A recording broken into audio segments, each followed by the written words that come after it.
Vous avez toujours rêvé de vivre une journée dans un parc Disney, mais vous n'habitez pas à côté? Très prochainement, la magie de Disneyland se déplacera jusqu'à vous avec le SS Disney.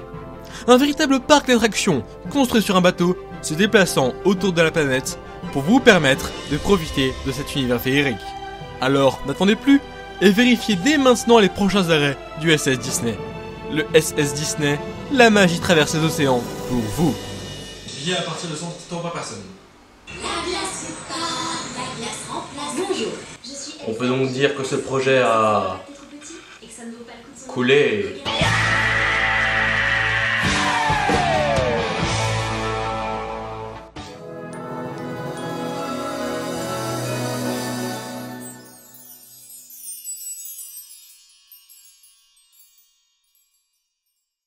En 2011, Mark Hickson, ancien imagineur ayant notamment travaillé sur Splash Mountain, Toontown, Chérie j'ai rétréci le public ou encore Tokyo Disneyland, accorde une interview au site Disney and More que vous retrouverez en description de cette vidéo. Il y parle alors d'un des projets inaboutis les plus impressionnants de Walt Disney Imagineering sur lequel il a participé, le SS Disney. Pas celui-là! Pas celui-là. Le SS Disney est un projet datant des années 90, plus précisément d'entre 1993 et 1994.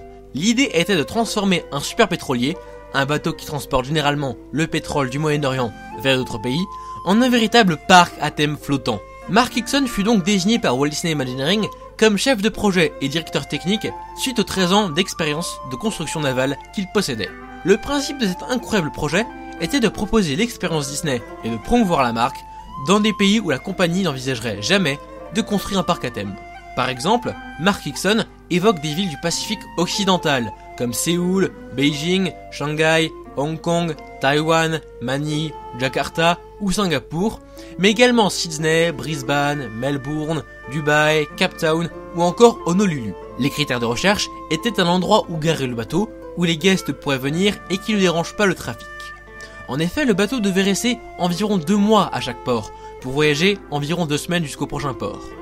Le SS Disney ne devait pas retourner 2 fois au même endroit avant 4 ou 5 ans. L'expérience Disney aurait commencé avant même de monter à bord, car sur les docks, une entrée principale thématisée portatif aurait été montée avant l'arrivée du bateau, où l'on aurait acheté les billets, mais aussi nourriture et souvenirs. Là on reconnaît bien l'expérience Disney. Mais parlons un peu des attractions présentes à bord. Quel genre de Disneyland aurait pu être le SS Disney? Avant d'en parler, je tiens à préciser qu'il n'existe pas d'illustration du SS Disney, en dehors d'une maquette qui sera donc l'illustration principale. Désolé. Sur le pont supérieur, nous aurions retrouvé l'Orbitron, le train quasi junior, une large grande roue, une version de Mad Hatter Stick-Ups, Dumbo et un carrousel de Fantasyland sous un dôme de verre. À l'extrémité du pont supérieur, il y aurait eu l'attraction It's a Small World. Le hub du bateau aurait été sous une grande verrière, permettant d'accéder à droite aux attractions de Fantasyland et à gauche aux attractions de Tomorrowland. Aucun Adventureland ou Frontierland n'était prévu sur le bateau. Autre modification, aucune attraction aquatique ne pouvant aller sur le bateau, l'attraction It's a Small World se serait faite en wagon. Mais ce n'est pas tout. Les autres attractions auraient été des Dark Rides sur Aladdin et la Petite Sirène, une attraction sur Roger Rabbit, une zone Toontown avec Mickey Mouse, un coaster Indiana Jones, Star Tours, 20 milieux sous les mers, un théâtre 3D et bien plus. Et tout ça sur un bateau quoi! C'est génial! Les attractions étaient choisies pour leur capacité et leur durée. En effet, le SS Disney devait ouvrir par demi-journée de 8 heures chacune, et donc accueillir 10 000 visiteurs le matin et 10 000 autres le reste de la journée. De ce fait, sur les 6 restaurants du bateau, 5 auraient été des fast-food, pour que les gens aient le temps de profiter du parc sur les 8 heures. Il n'y aurait eu qu'un service à table, mais des boutiques à Tomorrowland et Fantasyland, ainsi qu'un Disney Store et une galerie Disney. La plupart des boutiques et restaurants auraient été situés à l'entrée du parc, afin de laisser la place ailleurs, aux zones de maintenance, à la cuisine centrale, aux zones de stockage et à la division d'entertainment. La grande façade de Small World aurait abrité la cabine du pilote. Et toi, spectateur enthousiaste que tu es, tu vas sans doute te demander... Et pour le cast member, ça se passe comment? Eh bien je vais te répondre, spectateur enthousiaste. Une partie des cast members aurait été embauchée à l'endroit où le bateau se serait amarré, avec 2 semaines de préparation avant l'arrivée du SS Disney. Mais une autre partie des cast members aurait été permanente et aurait été logée dans un plus petit bateau à côté, afin qu'il n'ait pas à trouver un endroit où se loger à chaque fois. Comme vous pouvez vous en douter, aucune parade n'était prévue, mais les feux d'artifice auraient été tirés d'un autre petit bateau consacré à cela.